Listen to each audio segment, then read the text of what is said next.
this majestic setting looks familiar, it's because we were here at Belmont Park just 6 weeks ago for the Belmont Stakes and the Nassau County Handicap.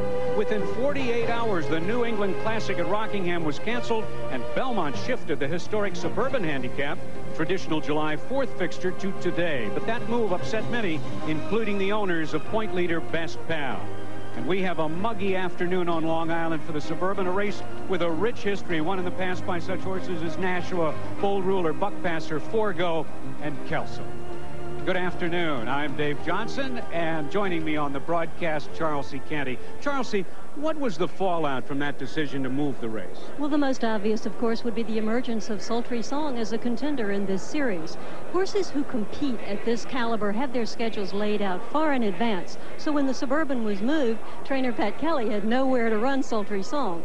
He made the difficult decision of shipping the coast to California for the Hollywood Gold Cup, and it worked. So with point leader Best Pal temporarily sidelined, the series is now wide open, and it really becomes as much a matter of gamesmanship as it does horsemanship. So with 3 races left to go in the series, let's take a look at the point totals to date.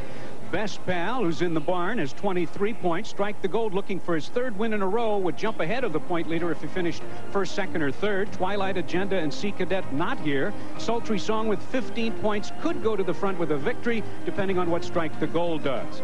Again, there's a $1.5 million bonus to be split up. The specifics of the Suburban Handicap: the purse, $500,000. The winner's share, $300,000. The distance, 1.25 miles. Belmont Park so big, 1.5 miles in circumference. This race starts on the clubhouse turn.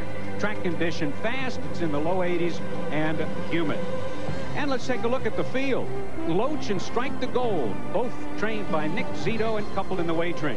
A long shot, Silver Ending with Julie Krone. Pleasant Tap with Eddie Delahoussaye. Sultry Song and Jerry Bailey. Crackedbell, a long shot with Jean Cruguet. And Defensive Play with David Flores in from California. Went 0 for 12 until he won the Pimlico Special this spring. He's a come-from-behind runner who oftentimes has been compromised by a slow early pace. So to ensure that he gets rapid early fractions, he'll be accompanied to the post today by a Loach, who will serve as his rabbit or pacemaker.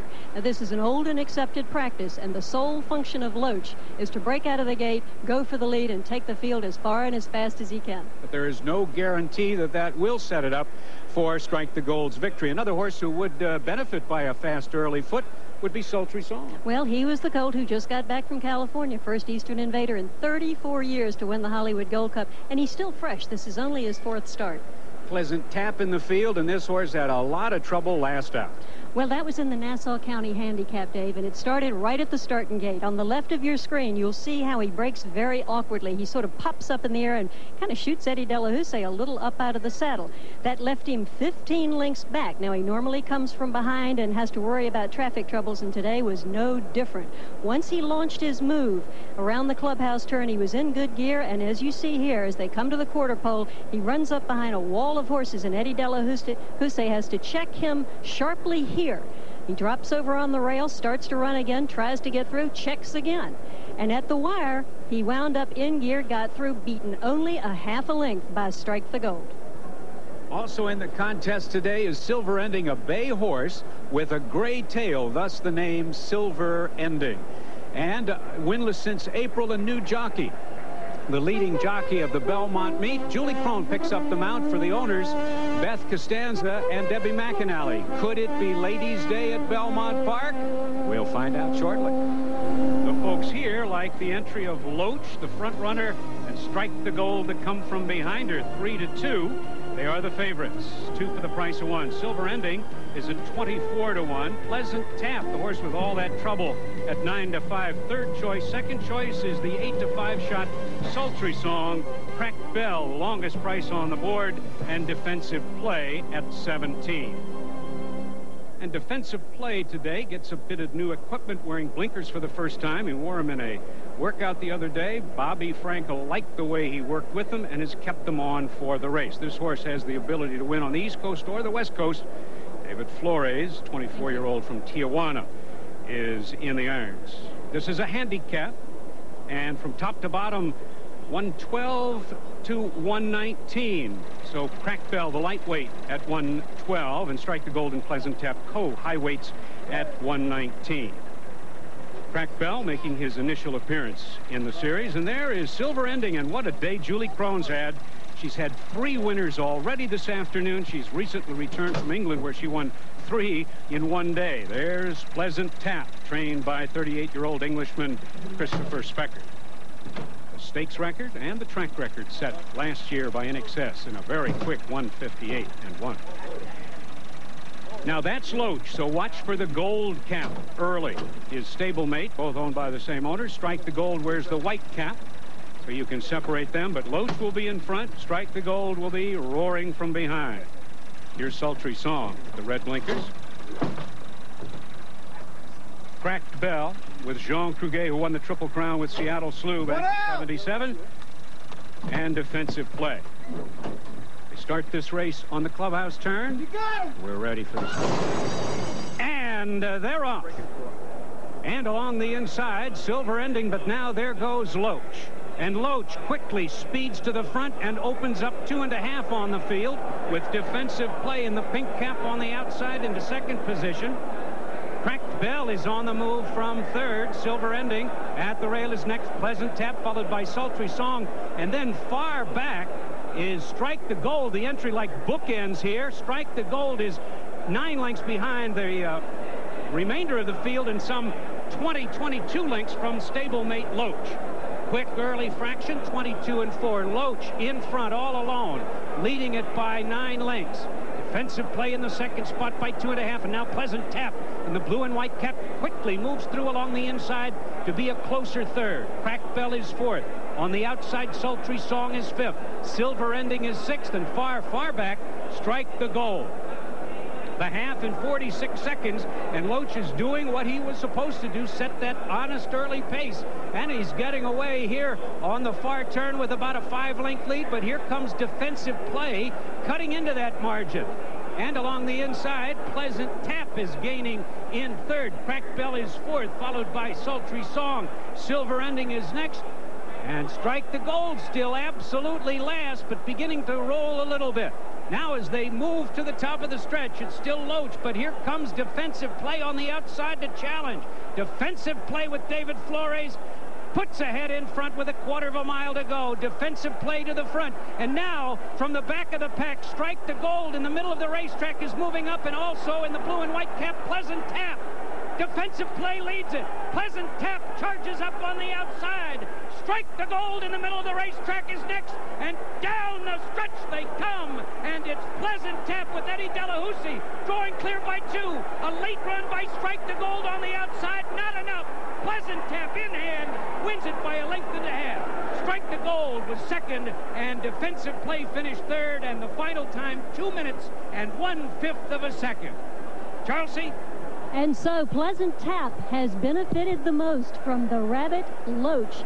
The fast fractions were fast early on. Pleasant Tap was settled back far in the field and made his move and caught the pace setters at the head of the stretch and drew off. Strike the Gold was unable to close. Final time 2 minutes and 1/5. Good sharp time. This track here has been a little dead. Now we're going to look as they turn for home. Loach had opened way up as he was expected to. Defensive play was the only horse kind of close up early on. And as they turn for home, there's defensive play, looking like he might be able just to pull away through the stretch. Pleasant Tap is in third right now in the blue colors, and he's this time, for once, he's free and clear of all the traffic problems that have plagued him. There's Strike the Gold and the yellow silks trying to make a run, coming on, but it's Pleasant Tap who has benefited at long last from a trouble-free trip. Pulls away. This is justification for his rough trip in the Nassau County. Strike the Gold closes gamely for second, but can't catch Pleasant Tap. And there you see Eddie Delahoussaye, who gave a very clever ride today. He was able to judge the pace of the early pacemaker. And there's Strike the Gold returning. He seems to be in good order, just wasn't able to circle the field and catch Pleasant Tap. Eddie Delahoussaye had Pleasant Tap up a little bit closer. Pleasant Tap had been a tremendous performer throughout his career. He was third in the Derby 2 years ago. And there you see him. And today he's first in the Suburban Handicap. And there is Strike the Gold finishes second. Defensive play third. Sultry Song is off the board, and we'll be back with much more racing from Belmont Park. Back at Belmont Park, the result of the Suburban Handicap is now official, and Pleasant Tap with a come-from-behind victory pays $6, $240 and $240. Strike the Gold, part of an entry with Loach, was rolling but not fast enough. $260, $240. Defensive Play hung on to be third at $4. 3-1 exacta, 13-20, 3-1-6 in the trifecta, 62 even. Now the all-important point standings after 7 races. Strike the Gold vaults to the front with 27 points by virtue of his second place finish. Best Pal, who's in the barn, still is in second with 23. And as you see, Pleasant Tap joins Twilight Agenda and CADET with 17 points apiece. It's going to be very interesting as we go to the next 2 races. And here, from the perspective of Strike the Gold, is the finish of the race, and he is flying, moving past Silver Ending and Crackedbell and Sultry Song. Now there's the eventual winner, number 3. That's Pleasant Tap, who loves Belmont Park. He never won it a mile and a quarter, but he sure has never been worse than first or second. And Charles, he proved it today. He loves this track, and he's in great shape. He does like this track, and also there's an important factor that was different from the last time these two met, is the fact that Pleasant Tap was getting 3 pounds from Strike the Gold last time. Or Strike the Gold was getting 3 pounds from him. This time they carried equal weight. I've got trainer Chris Beckert here and rider Eddie Delahoussaye, and I think, Chris, the weight shift helped it along with the traffic problems. Probably the weight shift helped. You know, we got a lot of problems last time he ran on the rail. He got stopped, and I think he was probably the best horse in that race too, you know. Right, we're going to watch the stretch drive now. I'll get Eddie Delahoussaye to tell me what he was thinking, and you didn't even have any traffic problems. No wall of horses in front of you this time. No, Chelsea, we had a clean trip, and when I got him out the head of the stretch, he really excelled. I kept after him because he kind of waits for horses once he gets to the lead.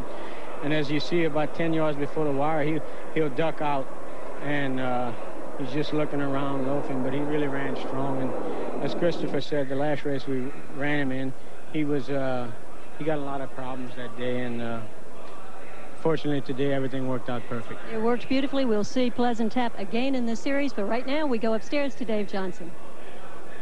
Thank you, Charles. Well, we've got 2 more stops in the American Championship Racing Series. The next will be at Monmouth Park on the Jersey Shore on August the 8th, and then we go to Del Mar for the Pacific Classic to wrap it all up, and $1.5 million in bonus money ready to be distributed among the top finishers. And the Pacific Classic will remind you on a Sunday afternoon, August the 30th. Join us as we bring you the really the great action of this finale for the American Championship Racing Series. Here's the top-to-bottom finish in the Suburban. Pleasant Tap was the winner by 2 lengths. Strike the Gold was second. Defensive Play was third. Silver Ending, Loach, the early pace setter, faded to 5th. Sultry Song was 6th, and Crackedbell finished last. So that's the story from Belmont Park. Now, right now on Wide World of Sports, let's join Lynn Swan.